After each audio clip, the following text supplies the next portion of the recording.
نحمده ونصلي ونسلم على رسوله الكريم اما بعد۔ سورہ مائدہ جو چھٹے پارے کی صورت ہے وہاں تک گزشتہ کل خلاصہ عرض کیا تھا۔ آج سورہ مائدہ کے بارے میں کچھ باتیں عرض کریں گے، اور 120 آیتیں ہیں اس صورت کے اندر، اور تقریباً 3 پاؤ یہ چھٹے سپارے میں ہیں، اور 1 پاؤ اور 1 رکوع، یعنی 3 پاؤ میں 1 رکوع زیادہ، اور وہاں 1 پاؤ میں 1 رکوع زیادہ 7ویں پارے میں ہے یہ صورت۔ اور مائدہ دسترخوان کو کہتے ہیں، اور کبھی کبھار محل کو ذکر کر کے حال مراد لیا جاتا ہے۔ یہ مجاز مرسل ہمارے اردو میں بھی ہے، عربی میں بھی ہے۔ مجاز مرسل کا مفہوم یہ ہے، جیسے مثال کے طور پر ہم کہتے ہیں ناک بہہ رہی ہے، حالانکہ ناک نہیں بہتی، ناک تو اپنی جگہ پہ ہے، وہ گند بہہ رہا ہے۔ تو محل یعنی ناک، اس کو ذکر کر کے جو اس ناک میں ہے وہ مراد لیا جاتا ہے۔ اسی طرح حال کہہ کے محل مراد لیا جاتا ہے۔ جیسے نہر بہہ رہی ہے، تو نہر تو نہیں بہتا، وہ تو پانی بہتا ہے، وہ تو کھدائی والی جو چیز ہے اس کو نہر کہا جاتا ہے، اس کو مجاز مرسل کہتے ہیں۔ تو یہاں پر بھی مائدہ اصل میں کہتے ہیں دسترخوان کو، مراد دسترخوان نہیں ہے، جو دسترخوان پہ رکھا جاتا ہے وہ مراد ہے، یعنی کھانا مراد ہے۔ تو بنی اسرائیل حضرت عیسیٰ علیہ السلام کے جو تعلق والے تھے، ان کے جو ساتھی تھے، جیسے ہمارے نبی کے دوستوں کو صحابی کہا جاتا ہے، اصحاب رسول، صحابہ رسول، ہمارے نبی صلی اللہ علیہ وسلم کے ساتھیوں کو صحابی کہا جاتا ہے۔ اور صحابی کی تعریف یہ ہے جس نے ایمان کی حالت میں اللہ کے رسول کو دیکھا ہو اور ایمان کی حالت کے اندر اس کی وفات ہوئی ہو، تو اس کو صحابی کہتے ہیں۔ حضرت عیسیٰ علیہ السلام کے ساتھیوں کو حواریین کہا جاتا تھا، حواریین، اور ہا واو را اس کا اپنا ایک الگ الگ ترجمہ ہے۔ جیسے جنت کی عورت کو حور کہتے ہیں، گورے پن کو کہا جاتا ہے، یہ سفید کو کہا جاتا ہے۔ ہا واو را اس کے اپنے مفہوم میں سفیدی ہے، اور یہاں پر اس کا حاصل مراد یعنی حواریین کا حاصل مفہوم نکلے گا مخلص دوست، جس کا دل ہر قسم کے کینہ سے پاک ہو، صاف ستھرا۔ تو مخلصین جو حضرت عیسیٰ علیہ السلام کے مخلص دوست تھے، ان کو حواریین کہا جاتا تھا۔ انہوں نے درخواست کی کہ ہمارا جی چاہتا ہے کہ ایک معجزہ آپ اللہ سے درخواست کریں کہ جنت سے آ جائے اور کھانا آ جائے دسترخوان کے اندر، دسترخوان آ جائے یعنی کھانا آ جائے، اور وہ ہم اس میں سے کھائیں گے بھی، اور وہ ہمارے پچھلے جو باپ دادا گزرے ہیں ان کے لیے بھی ایک نیک نامی کا سبب ہوگا کہ ہمارے بچوں میں نبیوں کے ساتھ ایسا تعلق پیدا ہوا کہ ان کی درخواست پر آسمان سے وہ خوان آیا تھا، اور ہمارے جو بعد میں ہمارے بچے ہوں گے تو ان کے لیے بھی ایک سعادت ہوگی، وہ بھی کہیں گے کہ دیکھو ہمارے باپ دادا کیسے تھے، ان کی برکت سے جنت سے کھانا آیا تھا۔ یہ ہماری درخواست ہے۔ حضرت انبیاء علیہ السلام اس طرح فرمائشی معجزات سے بچتے تھے۔ کہیں بھی اگر کوئی غیر مسلم بھی فرمائشی کوئی معجزہ کرتا تو نبی اس فرمائش کو پورا نہیں کرتے۔ وجہ اس کی یہ ہوتی تھی کہ وہ فرمائشی معجزہ جو ہوتا تھا، اور ایک بات یہ بھی ہے کہ معجزہ نبی کے بس میں نہیں ہوتا، جیسے کرامت کسی ولی کے بس میں نہیں ہے کہ کوئی اللہ کا ولی ہے، آپ اس کو کہیں گے کہ بھئی یہ مصلی دریا پہ بچھا دو، نماز پڑھ لو، تو وہ اس کے بس میں نہیں ہے، وہ تو اللہ چاہیں گے تو ہوگا۔ ایسے ہی معجزہ نبی کے بس میں نہیں ہوتا، اللہ چاہتے ہیں تو ہوتا ہے۔ لیکن جب فرمائشی معجزہ ہوتا ہے، انبیاء اس سے اس لیے بچتے ہیں کہ فرمائشی معجزے میں اگر ان مانگنے والوں نے ذرا سی بھی گڑبڑ کی تو پھر عذاب آتا ہے۔ جیسے حضرت صالح علیہ السلام کی قوم نے فرمائشی معجزہ مانگا کہ یہ پہاڑ ہے، اس میں سے جانور نکل آئے، اونٹنی نکل آئے اور ہم اس کا دودھ پئیں گے، تو وہ اللہ نے نکال دی، لیکن اس اونٹنی کے دشمن بن گئے، اس کو یعنی پاؤں کاٹ دیے، قتل کر لیا، تو جس کی وجہ سے وہ پوری قوم تباہ ہو گئی۔ اسی وجہ سے ہمارے نبی صلی اللہ علیہ وسلم سے مکہ کے کافر فرمائشی معجزہ مانگتے تھے کہ مکہ کے اندر باغات ہو جائیں، نہریں ہو جائیں، اور مکہ میں انگور کا باغ اور کھجور کا باغ، حالانکہ مکہ کیا ہے، پہاڑوں میں گھرا ہوا ہے۔ تو اللہ جل جلالہ نے، ہمارے نبی نے بھی فرمایا اور اللہ نے بھی فرمائشی معجزہ نہیں بھیجا، اس لیے کہ فرمائشی معجزہ کی نافرمانی کیا ہوتی ہے، وہ عذاب کو دعوت ہوتی ہے۔ عیسیٰ علیہ السلام نے منع کیا، انہوں نے کہا نہیں ہماری آپ سے درخواست ہے، اس کو کر لیں، تو وہ فرمائش تو پوری ہو گئی، لیکن اس میں شرائط تھی۔ شرائط یہ تھی کہ یہ کھانا تو آئے گا، لیکن کھانے کو تم نے کیا کرنا ہے، ذخیرہ نہیں کرنا، ایسا نہیں کرنا کہ بھی کھانا جنت کا ہے، چلو ذرا بچا کے رکھو بعد میں دیکھیں گے، ایسا نہیں کرنا۔ لیکن اس شرائط پر کیا ہوئے، لوگ پورے نہیں اترے، جس کی وجہ سے اللہ پاک کی ناراضگی آ گئی۔ تو اس چھوٹے سے واقعے کی وجہ سے، یعنی تقریباً 4-5 آیتیں ہیں، اس کی وجہ سے اس پوری سورت کا نام کیا رکھا گیا، مائدہ رکھا گیا۔ مائدہ کی وجہ بھی آپ حضرات کو بتا دی۔ یہ تو تھوڑی سی آیتیں تھیں، آیت نمبر 112، 113، 114، 115، یہ 3-4 آیتوں میں اس قصے کا ذکر ہے۔ کل آیتیں اس سورت میں 120 ہیں، لیکن یہ سورت کافی سارے مضامین پر مشتمل ہے اور اس میں احکامات اچھے خاصے ہیں۔ باقی جو اس میں میں آپ کی خدمت میں وہ والی باتیں جو احکامات سے ہٹ کر ہیں وہ ابھی ہی عرض کر دوں، تاکہ وہ احکامات میں کافی دیر ہو جاتی ہے تو پھر وہ یہ والی باتیں پھر ہم سے رہ جاتی ہیں۔ مثال کے طور پر، یعنی احکامات سے ہٹ کر کے جو باتیں ہمارے رب نے فرمائی ہیں، اس میں منافقوں کا ذکر، یہودیوں کا ذکر، یہ 2 فرقے جو ہیں یہ ایسے ہیں کہ انہوں نے اسلام کو بہت نقصان پہنچایا اور آج بھی نقصان پہنچا رہے ہیں۔ آج بھی بہت سارے لوگ ایسے ہیں جو اپنے کو مسلمان کہتے ہیں لیکن اندر سے کافر ہیں، اور وہ مذہب کو نقصان پہنچاتے ہیں، اور آستین کے سام بن کر کے وہ اللہ جل جلالہ کے ماننے والے یعنی مسلمان، ان کا دماغ دل وہ خراب کرتے ہیں۔ تو اللہ جل جلالہ، جاسوسی کرنا، باتیں سننا، یہاں کی وہاں کرنا، اور ہمارے رب نے یعنی ان کی خامیاں بیان کرنے کے بعد یہ بات فرمائی کہ یہ وہ لوگ ہیں اللہ نے ان کے دل کے پاک کرنے کا ارادہ ہی نہیں کیا۔ یہ بہت خطرناک جملہ ہے، یہ 6 پارے میں آدھے کے پاس ہے یہ جملہ، اولئک الذین لم یرد اللہ ان یطہر قلوبہم۔ اللہ نے یہ ان کے اتنے گندے دل ہیں کہ انہوں نے اپنے اندر کے استعداد کو تباہ کر لیا، اللہ نے ان کے اندر کو پاک کرنے کا ارادہ ہی نہیں کیا۔ یہ ہمیشہ رسوا ہوں گے، ہمیشہ بدنام ہوں گے، اور ہمیشہ ان کو تکالیف میں یہ لوگ رہیں گے۔ یہ جھوٹ سنتے ہیں، جھوٹ آگے پہنچاتے ہیں، منافق جو اللہ کے رسول کا جن سے واسطہ تھا۔ ایسے ہی ایمان والوں، پھر یہ جو یہودی مذہب ہے، یہ تورات یہ نورانی کتاب تھی، انجیل نورانی کتاب تھی، اور ہم نے آسمان سے یہ کتابیں اتاری اور ہم نے ان کے علماء، ان کے اہل اللہ، ان کو ہم نے ذمہ لگایا کہ ان کتابوں کی حفاظت کرو، لیکن انہوں نے، ان کے علماء نے، ان کے درویشوں نے، ان کے بزرگوں نے ان میں خیانت کی، اور اللہ جل جلالہ کے حکموں کو انہوں نے کیا کیا، وہ لوگوں کے سامنے غلط پیش کیا۔ یعنی ہمارے نبی کے زمانے کا میں آپ کو قصہ سناؤں، غلط پیش کرنے کی مثال۔ ہمارے نبی کے زمانے میں ایک قصہ یہ ہوا کہ جیسے ایک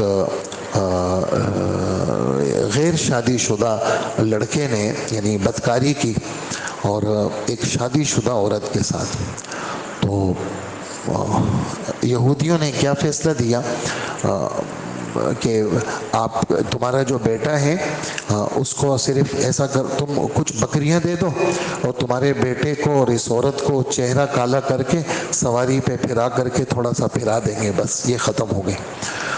تو ہمارے نبی صلی اللہ علیہ وسلم کے پاس آئے اور ان کو ہمارے نبی سے پوچھا. ہمارے نبی صلی اللہ علیہ وسلم نے فرمایا کہ دیکھو تمہارا بیٹا جو تھا, وہ جو آدمی تھا وہ آیا, یعنی لڑکے کا باپ, تو یہودی بھی ساتھ تھے.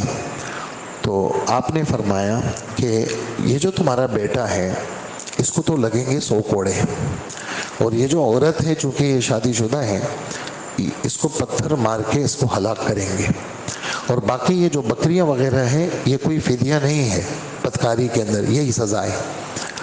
تو اور یہ جو چہرہ کالا کرنا ہے یہ بھی نہیں ہے. تو اب ان کے منہ بن گئے. تو اللہ کے رسول نے فرمایا لاؤ تورات لے آؤ. تورات میں کیا ہے؟ جب تورات میں لائی گئی تو جو جگہ تھی سنسار کرنے کی, اس آدمی نے جو ان کا کوئی عالم تھا کوئی تھا, اس جگہ پہ کیا رکھا؟ انگلی رکھی. اب وہ انگلی سے کیسے چھپ سکتی ہے آیت؟ تو اللہ کے رسول نے وہ انگلی ہٹائی تو وہ سنسار والی آیت تورات کے اندر موجود تھی. یہ ان کی حرکتیں تھیں. تو اور آسمانی کتابیں یعنی تورات میں باتیں موجود ہیں. اسی طرح جان کے بدلے جان, کان کسی کا کاٹا اس کے بدلے میں, ناک کے بدلے میں, نے دوسرے پارے میں آپ کو بتایا تھا یہ تورات کے احکامات ہیں. انجیل میں بھی اسی طرح کی باتیں ہیں. پھر قرآن پاک اللہ نے اتارا. قرآن پاک سب کتابوں کا محافظ ہے. تو ان کو یعنی یہ والی باتیں اس لیے سنائی جا رہی ہیں کہ یہ جو تورات, انجیل, زبور ہیں ان کی حفاظت کا ذمہ ان پہ لگایا تھا, لیکن انہوں نے اس کی حفاظت نہیں کی اور لوگوں کو غلط مسئلے بتائے. اور قرآن پاک اللہ کی کتاب ہے, قیامت تک کی کتاب ہے, اس کی حفاظت کا ذمہ اللہ نے لیا ہے. کوئی شخص آج تک قرآن پاک میں ذرہ برابر کوئی تبدیلی نہیں کر سکا. اسی طرح یہودی عیسائیوں کا ذکر ہے تو ہمارے رب فرماتے ہیں کہ ایمان والو یہودی عیسائیوں کو دوست مت بناؤ. ہاں دوست مت بناؤ, یہ تمہارے کبھی بھی نہیں ہو. یہ آپس میں تو ایک ہیں لیکن مسلم کے نہیں ہو سکتے یہ آپس میں. اور جو تم میں سے ان کو دوست بنائے گا وہ ظالم ہے, وہ انہی کا ساتھ ان کا حشر ہوگا. لہٰذا تم مسلم قوم ہو, تم کسی بھی زبان کے ہو, تم آپس میں بھائی ہو, تم آپس میں ایک ہو. اور یہ لوگ کیا ہیں؟ یہ لوگ کسی بھی مذہب والے ہیں, یہودی ہیں, مجوسی ہیں, عیسائی ہیں, مشرک ہیں, یہ آپس میں ایک ہیں, یہ ایک دوسرے کے مددگار ہیں. اور مسلم کے خلاف یہ سب ایک ہیں. لہٰذا ایمان والو ان کو دوستی مت, ان کے ساتھ دوستی مت لگاؤ. پھر ایک اور عجیب بات فرمائی علماء نے, اس آیت کو اسی کے ساتھ جوڑا ہے. علماء لکھتے ہیں کہ ان کے ساتھ دوستی لگانے میں نقصان یہ ہوتا ہے کہ آدمی اپنے مذہب سے بیزار ہو جاتا ہے اور آہستہ آہستہ وہ اپنے مذہب کو چھوڑ دیتا ہے, مرتد ہو جاتا ہے, نعوذ باللہ. اور اللہ پاک فرماتے ہیں جو تم میں سے مذہب کو چھوڑے گا تو اس کا میرا کوئی نقصان نہیں ہوگا, اس کا ہی نقصان ہوگا. اور اللہ پاک ایسے لوگوں کو پیدا کر لیں گے, تم اگر اللہ کو چھوڑ دو گے تو چھوڑ دو, اللہ ایسے قوموں کو پیدا کریں گے کہ اللہ ان سے محبت کرے گا, وہ اللہ سے محبت کریں گے. اس طرح کی آیات ہیں اس کے اندر. اور پھر اسی میں ہمارے رب نے جو چھٹے پارے کا آخر ہے اس میں عیسائیوں کو اللہ نے کافر کہا ہے. کیوں کہا ہے؟ اس لیے کہ یہ اللہ کو ایک نہیں مانتے, یہ 3 خداؤں کو مانتے ہیں. اور یہ حضرت مریم کو بھی خدا کہتے ہیں. ہمارے رب فرماتے ہیں کہ عیسیٰ علیہ السلام اور اس کی ماں وہ تو دونوں کھانا کھاتے تھے اور اللہ تو کھانا نہیں کھاتا. وہ دونوں سوتے تھے, اللہ تو نہیں سوتا. وہ دونوں پیتے تھے, اللہ تو نہیں پیتا. اور دیکھو میں تمہارے سامنے کیسی صاف صاف باتیں سناتا ہوں. دیکھو انظر, تم دیکھو ذرا میں تمہارے سامنے کیسی صاف صاف باتیں سناتا ہوں. اور پھر ان عیسائیوں کو دیکھو کیسے الٹے پاؤں مذہب کو چھوڑ دیتے ہیں. اور اے عیسائیوں, یہودیوں, دین کے اندر غلو مت کرو اور ایسے لوگوں کی پیروی مت کرو جو خود بھی گمراہ ہیں, دوسروں کو گمراہ کرتے ہیں. اور پھر داؤد علیہ السلام اور حضرت عیسیٰ علیہ السلام کے زمانی عیسائیوں, عام عیسائیوں پر, عام اہل کتاب پر اور ان کے علماء پر لعنت بھیجی گئی. کیوں لعنت بھیجی گئی؟ اس وجہ سے کہ یہ ایک دوسرے کو برائیوں سے منع نہیں کرتے تھے۔ علماء یہاں پر فرماتے ہیں کہ امر بالمعروف اور نہی عن المنکر اگرچہ ان کے ذمے نہیں تھا، لیکن پھر بھی اپنے ایمان اور یقین کی حفاظت کے لیے آپس میں ایک دوسرے کو اچھی باتیں پھیلانا یہ اپنی حفاظت کے لیے ضروری ہے۔ اور یہ جو امت ہے اللہ کے رسول صلی اللہ علیہ وسلم کی امت، امر بالمعروف اور نہی عن المنکر یہ اس امت کی خصوصیت ہے۔ اور اس امت کو ماؤں کے پیٹ میں جب یہ تھے ازل سے ہی اللہ نے اس امت کے لیے یہ بات لکھی ہے کہ یہ بہترین امت ہے، یہ لوگوں کے نفع کے لیے نکالی گئی ہے، یہ لوگوں کو اچھی باتیں بتاتی ہے اور برائیوں سے منع کرتی ہے۔ دوسروں کی ہدایت کی فکر وہ اس امت کے ہر فرد کے ذمہ ہے۔ صرف اپنی نماز، اپنا روزہ، اپنا گھر نہیں، بلکہ عمومی فضا وہ دین کے قائم کرنا یہ اس امت کے افراد کے ذمہ ہے۔ اسی طرح ایک بات یہاں پر یہ بھی ہے، احکامات سے ہٹ کر کے ہمارے رب فرماتے ہیں کہ مسلمانوں کے پکے دشمن وہ تمہیں اگر ملیں گے تو یہودی ہیں اور ہندو ہیں، مشرک ہیں جو اللہ کے غیر کو شریک کرتے ہیں۔ اور جو عیسیٰ علیہ السلام کے ماننے والے واقعی میں آج کل نہیں ہیں، آج کل پرانے تو عیسیٰ علیہ السلام کے ماننے والے ہیں، لیکن نئی جدید جو قوم ہے یہ دہریہ ہے، یہ خدا کے بھی منکر ہیں، یہ عیسیٰ علیہ السلام کو بھی نہیں مانتے۔ لیکن جو حقیقی عیسائی ہے ہمارے رب فرماتے ہیں یہ ان کے دلوں میں مسلمانوں کے لیے نرم گوشہ ہے۔ وجہ اس کی کیا ہے؟ 2 وجہ بتائیں اللہ نے، بالکل چھٹے پاری کی آخری لائن، ذالک بأن منہم قسیسین ورہبانا۔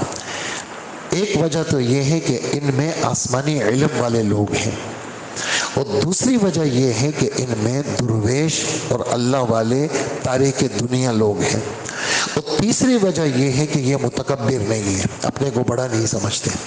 تو آسمانی علم اور اللہ سے لو لگانا اور تکبر نہیں کرنا، یہ 3 باتوں کی وجہ سے جو اصلی عیسائی ہیں ان کے دلوں میں مسلمانوں کی محبت ہے۔ اور جو آج ہمارے دشمن نظر آ رہے ہیں یہ واقعی میں عیسائی نہیں ہے، یہ تو نعوذ باللہ خدا کے بھی منکر ہیں۔ یہ تو ان کے چرچوں میں آپ دیکھ لیں، بوڑھے آپ کو نظر آئیں گے، جو ان کے جوان ہیں وہ عبادت میں، نمازوں میں وہ نظر ہی نہیں آتے، وہ خدا سے بیزار ہیں۔ تو یہ باتیں، اور پھر بالکل آخر میں یہ باتیں جیسے میں نے عرض کیا یہودی عیسائیوں کے بارے میں گفتگو چل رہی ہے، بالکل آخر میں اللہ جل جلالہ فرماتے ہیں کل قیامت کے دن ساری مخلوق جمع ہوگی، اور اللہ پاک عیسائیوں کو چپ کرنے کے لیے ایک بات فرمائیں گے حضرت عیسیٰ علیہ السلام سے کہ اے عیسیٰ، کیا آپ نے لوگوں کو کہا تھا کہ مجھے خدا بناؤ اور میری ماں کو خدا بناؤ؟ آپ نے کہا تھا؟ تو حضرت عیسیٰ علیہ السلام سب لوگوں کے سامنے جواب دیں گے کہ اے اللہ، میری کیا مجال تھی، سبحانک ما یکون لی، آپ کی ذات ہر عیب سے پاک ہے، مجھے تو یہ بات زیب ہی نہیں دیتی کہ میں یہ جملہ کہوں کہ مجھے خدا بناؤ، میری ماں کو خدا بناؤ۔ میں نے تو لوگوں سے وہی بات کی جو آپ نے فرمائی تھی، اور آپ نے مجھ سے یہ کہا تھا کہ لا الہ الا اللہ، اللہ کے سوا کوئی معبود نہیں، میں نے یہی بات بتائی تھی۔ اور اے میرے اللہ، آپ کو تو یہ سب باتیں پتہ ہیں، میرے اندر کو آپ جانتے ہیں، میں آپ کے اندر کو نہیں جانتا، میں نے جو کچھ کہا لوگوں کو میں نے دعوت دی وہ آپ کے علم میں ہے وہ، اور اے اللہ یہ سب آپ کے بندے ہیں، اگر آپ ان کو پکڑ لیں سزا میں تو آپ کل مختار ہیں، اور اگر آپ ان کو معاف کر دیں تب بھی آپ سے کوئی پوچھنے والا نہیں ہے۔ تو یہ مضمون آخری رکوع میں سورہ مائدہ میں ہے، اور اس میں یہ والی بات ہے کہ اللہ جل جلالہ ان عیسائیوں کو چپ کرنے کے لیے یہ بات فرمائیں گے کہ حضرت عیسیٰ علیہ السلام کی یہ دعوت نہیں تھی، حضرت عیسیٰ علیہ السلام کی یہ دعوت نہیں تھی۔ جو سنجیدہ قسم کے اہل علم لوگ ہیں وہ بھی یہ جانتے ہیں کہ حضرت عیسیٰ علیہ السلام توحید پرست تھے، انہوں نے کبھی بھی غلط بات نہیں کی اور یہ انہوں نے من گھڑت باتیں اپنی طرف سے ایجاد کی ہیں۔ تو یہ کچھ باتیں ملی جلی تھی، وہ میں نے آپ کی خدمت میں پیش کی۔ اب احکامات کا سلسلہ جو اس صورت کے اندر ہے وہ میں آپ کی خدمت میں شروع کرتا ہوں۔ سب سے پہلا حکم یہ ہے کہ اے ایمان والو، تم اللہ اور تمہارے درمیان جو وعدے ہوئے ہیں، تم نے کلمہ پڑھا ہے، تم نے اللہ کے ماننے کو طے کیا ہے، لہٰذا جو تمہارا اور تمہارے رب کے درمیان عہد ہے اس کو تم نے پورا کرنا ہے۔ اور ایمان والو، جب تم آپس میں کوئی لین دین کرتے ہو، اس میں اگر تم کوئی وعدے کرتے ہو اس کو بھی پورا کرنا کیا ہے، وہ تمہارے ذمے ہے۔ اور اسی طرح اے ایمان والو، آسمانی جو چیزیں ہیں اس کو دیکھو، اس کا ادب کرنا، اس کی بے حرمتی نہیں کرنا۔ جیسے مثال کے طور پر مساجد ہیں، بیت اللہ ہے، حجر اسود ہے، مقام ابراہیم ہے، اور صفا ہے، مروہ ہے، مدینہ ہے، اور جو آسمانی چیزیں جس کے ساتھ حرمت لگی ہوئی ہے، اس کو جس کے ساتھ خدا کی نسبت ہے اس کی بے حرمتی مت کرنا۔ اسی طرح اگر کوئی غیر مسلم تمہیں کسی وجہ سے اس نے کسی موقع پہ ستایا ہو تو اس ستانے کا بدلہ اس سے کسی اور موقع پہ مت لینا، بلکہ تمہارے ذمے ہے کہ تم درگزر کر لو۔ کیا مطلب؟ صلح حدیبیہ کے موقع پہ کافروں نے مسلمانوں کو مکہ مکرمہ جانے سے روکا، تو ہمارے رب فرماتے ہیں کہ انہوں نے تو تمہیں روکا، ان کے روکنے کی وجہ سے تمہارے دل میں ایسا بغض نہیں ہونا چاہیے کہ تم کیا کرو، خواہ ان کے لیے رکاوٹیں ڈالو، تم ان کو معاف کر دو، اور تم نیکی کے کاموں میں ایک دوسرے کے مددگار بنو اور گناہ کے کاموں میں ایک دوسرے کے مددگار مت بنو۔ اسی طرح تیسرا حکم یہ ہے کہ کچھ چیزیں ہم نے حرام کی ہیں، جیسے اس دن بھی بات آئی، مردار حرام ہے، خنزیر حرام ہے، بہتا ہوا خون حرام ہے، اور اسی طرح وہ حلال چیز جس میں غیر اللہ کا نام لیا گیا ہو وہ بھی حرام ہے۔ اسی طرح وہ جانور جو ہے حلال لیکن اس کا دم گھٹ گیا، مر گیا، وہ بھی حرام ہے۔ حلال جانور ہے، اس کو کسی نے ٹکر ماری، اس سے مر گیا، وہ بھی حرام ہے۔ حلال جانور ہے، اوپر سے گر گیا، وہ بھی حرام ہے۔ حلال جانور ہے، بتوں کے نام پہ ذبح ہوا، وہ بھی حرام ہے۔ حلال جانور ہے لیکن اس کو غلط طریقے سے شریعت سے ہٹ کر کے اس کو، یعنی کافروں کے اپنے انداز ہوتے تھے اس انداز پہ اس کو لایا گیا، وہ بھی حرام ہے۔ اور یہ بات فرمائی، یہ سب اللہ کے حکم کے توڑنے کی چیزیں ہیں۔ ہاں، جانور گر گیا، تڑپ رہا ہے، تم نے اس کو ذبح کر لیا تو حلال ہو گیا۔ دم گھٹ گیا اس کا لیکن ابھی جان باقی ہے، تم نے ذبح کر لیا تو حلال ہو گیا۔ سینگ مارا اس کو، وہ تڑپ رہا ہے، مرا نہیں ہے، تم نے ذبح کر لیا تو وہ حلال ہو گیا۔ تو یہ تو، اور پھر یہ بات فرمائی شکار کے احکامات، جیسے باز کے ذریعے سے شکار کرنا یا کتے کے ذریعے سے شکار کرنا، تو ایک آیت یہاں پر ہے، یہ بھی شکار کی آیت ہے، اور ایک صحابی ہیں حاتم تائی کے بیٹے عدی ابن حاتم، شکاری آدمی تھے، بہت سارے مسائل ہمارے نبی سے عدی ابن حاتم نے پوچھے، تو اس کے اندر کتے کے ذریعے سے شکار کی صورت کیا ہوگی؟ تو کتے کو سکھایا جاتا ہے، کتے کو سکھایا جاتا ہے، سمجھایا جاتا ہے، اور اس سمجھانے کی علامت یہ ہے کہ آپ بسم اللہ پڑھ کے اس کتے کو شکار کے پیچھے چھوڑیں، آپ نہیں پہنچ سکتے، شکار بہت دور ہے، تو شکاری کتا آپ نے سمجھایا اس کو، تو اس کو بسم اللہ پڑھ کے چھوڑیں، نمبر 1۔ نمبر 2 یہ ہے کہ وہ جب جھپٹ پڑے شکار کے اوپر تو وہ اس کو تھوڑا سا زخمی بھی کرے، نمبر 2۔ نمبر 3 یہ ہے کہ وہ جو کتا ہے جس کے ذریعے سے شکار کیا جا رہا ہے وہ اس شکار میں سے خود نہیں کھائے، بلکہ اس کو پکڑ کر کے تمہارے پاس لے کے آئے۔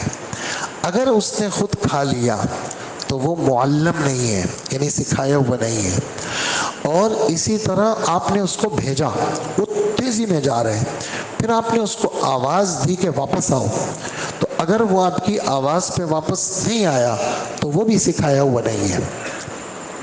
تو ایک شرط بسم اللہ پڑھ کے چھوڑ دیں، دوسری شرط وہ جھپٹنے کے بعد اس کو زخمی بھی کر لیں، اور تیسری شرط یہ ہے کہ وہ تمہارے لیے لے کے آئے۔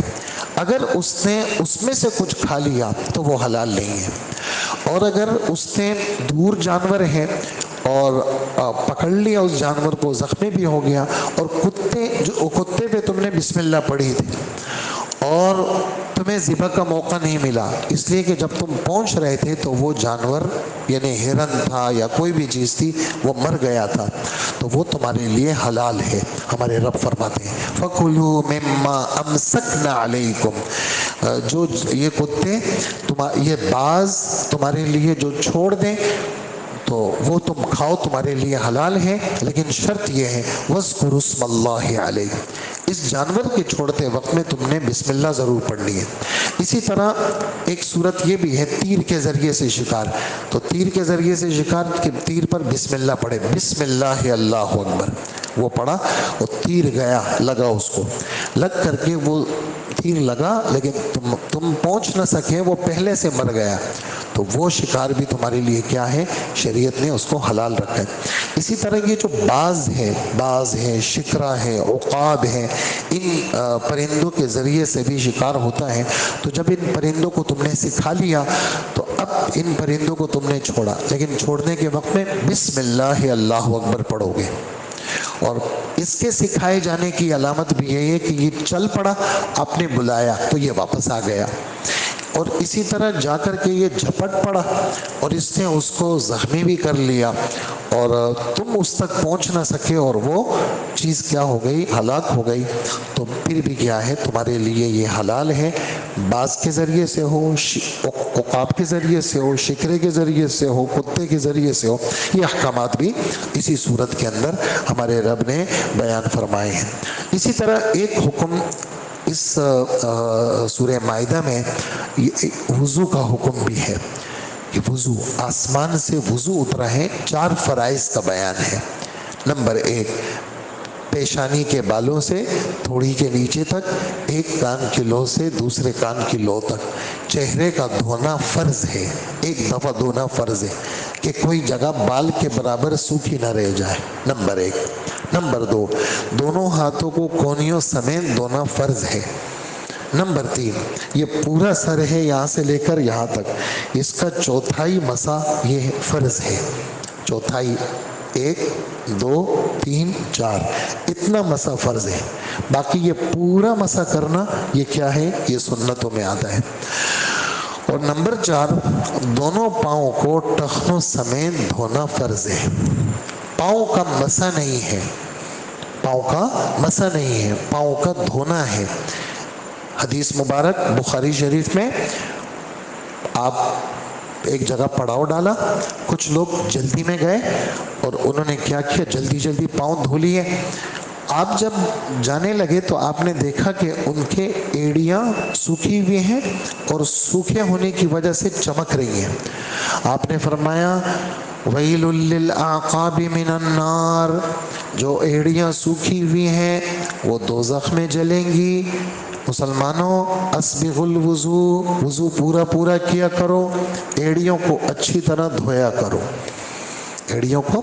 ہاں، مسح کب ہوگا پاؤں پہ، جب آپ نے چمڑے کے موزے پہنے ہوئے ہوں گے، عام موزوں پہ مسح نہیں ہوتا، دیکھتے ہیں نا دبئی میں اور سعودی عرب میں، اور جناب آگے جوتے اتار لیے اور ٹھک کر کے یوں پھیل لیے اور چل پڑے، ایسا نہیں ہوتا مسح، موزوں کے لیے شرائط ہے، یعنی چمڑے کے موزے ہوں، اور اگر دوسرے موزے ہوں تو کم سے کم 1 میل یعنی 1.5 کلومیٹر آپ خالی زمین پہ چلیں اور وہ پھٹے نہیں، اور اگر آپ اس پہ پانی ڈالیں تو پانی چھن کے آپ کے پاؤں پہ نہ لگے، ایسے ہوں موزے۔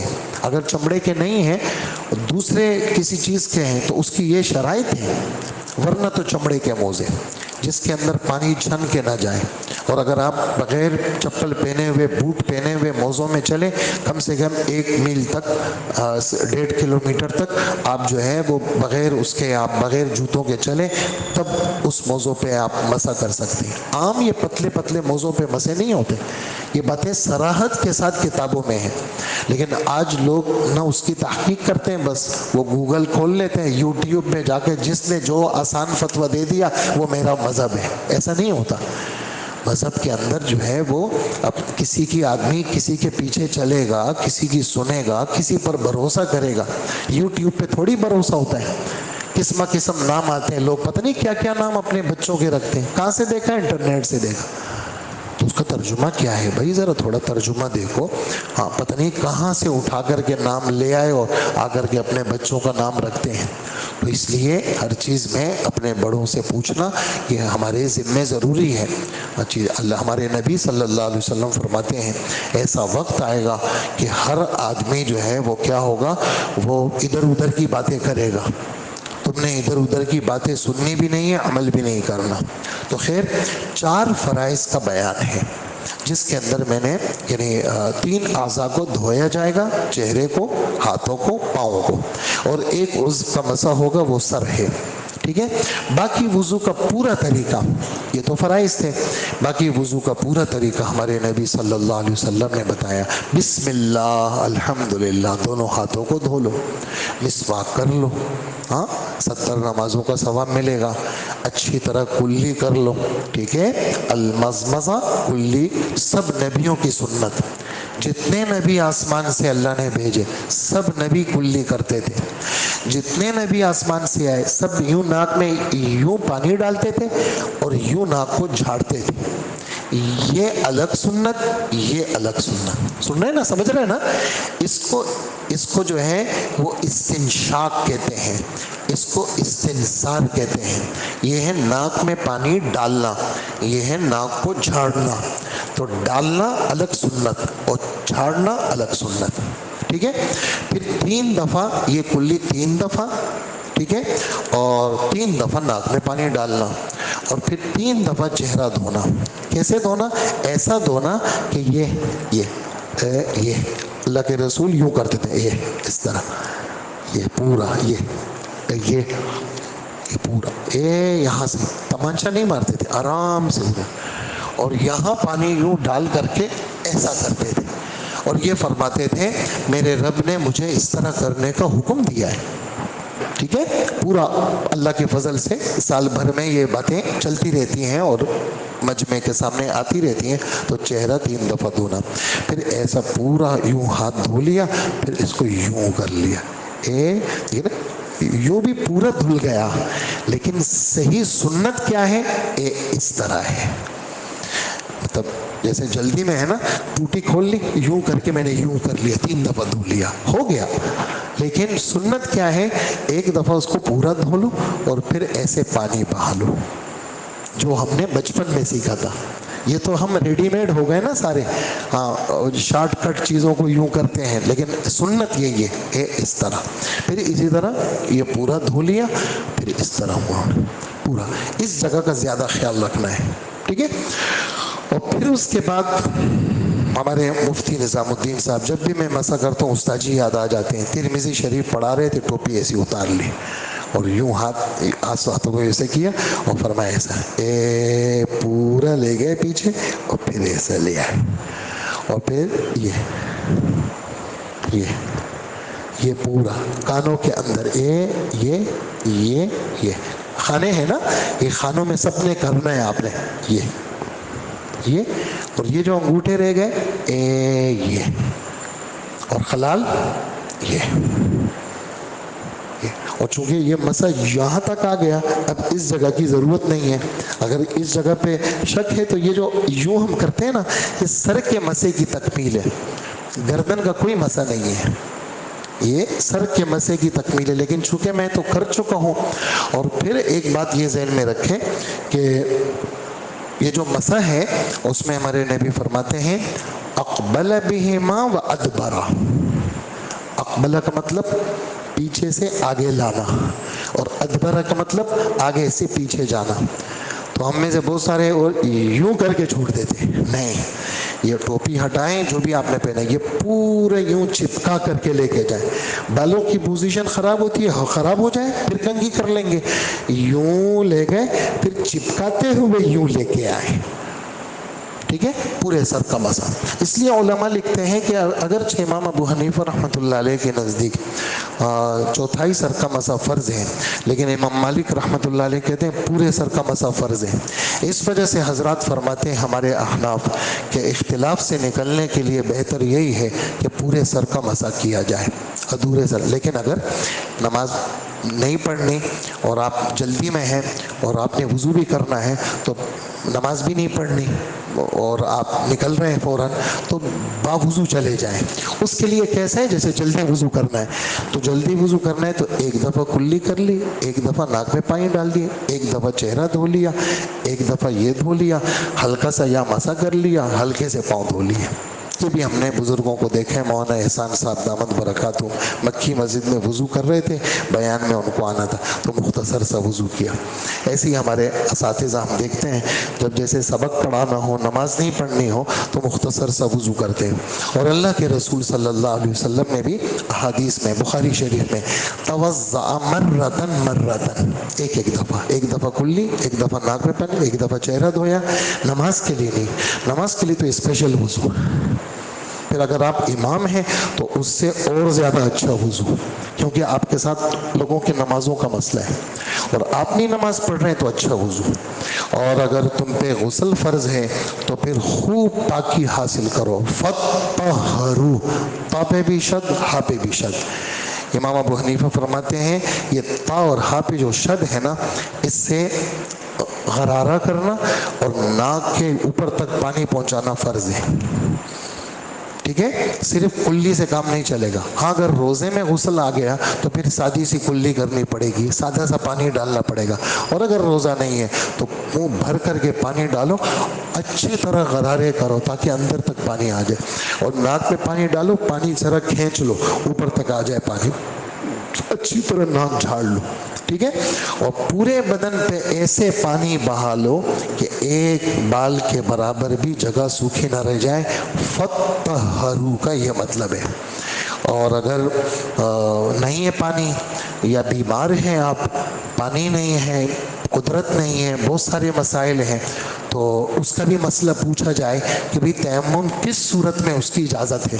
تیمم کا طریقہ کل بھی میں نے عرض کر دیا، آج بھی سن لیجئے. نیت کرنا، اور کوئی بھی مٹی کی کوئی بھی جنس ہو، چونے کی دیوار ہو یا کوئی اینٹ ہو، کچی یا پکی اینٹ ہو یا کوئی دھول مٹی والی جگہ ہو، اس پہ آپ نے یوں ہاتھ مارا اور اپنے چہرے پہ پھیرا، پھر ہاتھ مارا، الٹے ہاتھ سے آپ نے سیدھے ہاتھ پہ پھیرا اور پھر سیدھے ہاتھ کو آپ نے التیمم ضربتان، ہمارے نبی فرماتے ہیں تیمم 2 دفعہ اپنے ہاتھوں کو مارنا ہے.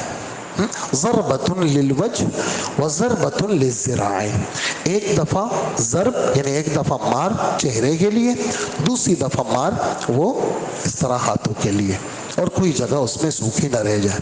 اور ہمارے رب یہ حکم سنا کر کے فرماتے ہیں اللہ نے جو مذہب اتارا ہے اس میں آسانی ہے. اللہ تمہیں تنگ کرنا نہیں چاہتے، اور اللہ تمہیں یہ وضو کا، حالانکہ یعنی مطلب وضو ٹوٹا کہاں سے، دھو کیا رہے ہیں، سمجھ میں نہیں آتا نا بھئی. خون کہاں سے نکلا ہے، دھو کیا رہے ہیں. خون یہاں سے نکلا ہے، آپ کا وضو ٹوٹ گیا تو آپ کیا دھو رہے ہیں. آپ نے پیشاب کیا اور ہوا خارج ہوئی اور آپ دھو کیا رہے ہیں. تو اللہ جل جلالہ نے آسانیاں پیدا کر دی ہیں کہ تم پاک بھی ہو جاؤ گے. اور وضو کو آدھے غسل سے تعبیر کیا، وضو کو آدھے غسل سے. اس لیے میں آپ بھائیوں بزرگوں کے سامنے یہ بات پیش کروں گا کہ باوضو رہنے کی عادت ڈالیں. کیا؟ آپ خود محسوس کریں گے کہ باوضو رہنے میں کیا برکت ہے. آپ کا دل گناہ سے کٹے گا اور آپ کا دل باوضو رہنے کی وجہ سے اللہ سے جڑے گا. اور اللہ پاک فرماتے ہیں ہم تمہیں پاک کرنا چاہتے ہیں. اور یہ جو مذہب ہم نے تم پہ نازل کیا ہے نا، یہ اس لیے تاکہ تم ہمارا شکریہ ادا کرو، تاکہ تم کیا کرو؟ ہمارا شکریہ ادا کرو۔ اسی طرح احکامات کا سلسلہ جیسے میں نے عرض کیا کہ میں اخیر میں وہ عرض کروں گا اور اس میں کافی وقت لگے گا۔ ایک حکم آسمانی حکم وہ کیا ہے کہ یعنی ڈاکو کا کیا حکم ہے؟ ڈکیت جو دن دہاڑے آ گئے جناب، جو ہے وہ آ کر کے لوگوں کو لوٹ رہے ہیں، لوٹا بھی اور قتل بھی کیا۔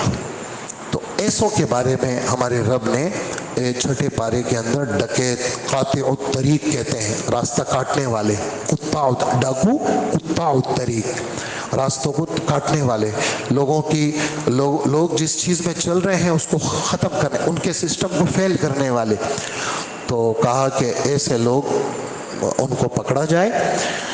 اگر پھر ان کی قسمیں ہیں، آ گئے اور دبکا شبکا کیا، فائرنگ کر لی اور لوگوں کو ڈرایا دمکایا، تو اور مال چھین لیا انہوں نے، اور جو ہے وہ کسی کو قتل نہیں کیا، تو ہمارے رب فرماتے ہیں ایسوں کو پکڑا جائے۔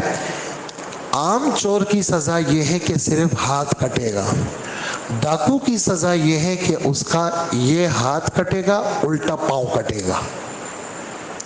اگر چند ڈاکوؤں کے ساتھ ایسا ہو جائے تو پوری دنیا امن کا گہوارہ بن جائے، چند چوروں کے ساتھ ہو جائے تو پوری دنیا امن کا گہوارہ بن جائے، چند بدکاروں کو کوڑے اور سنساری کا حکم لگ جائے تو پوری امت بدکاری سے بچ جائے۔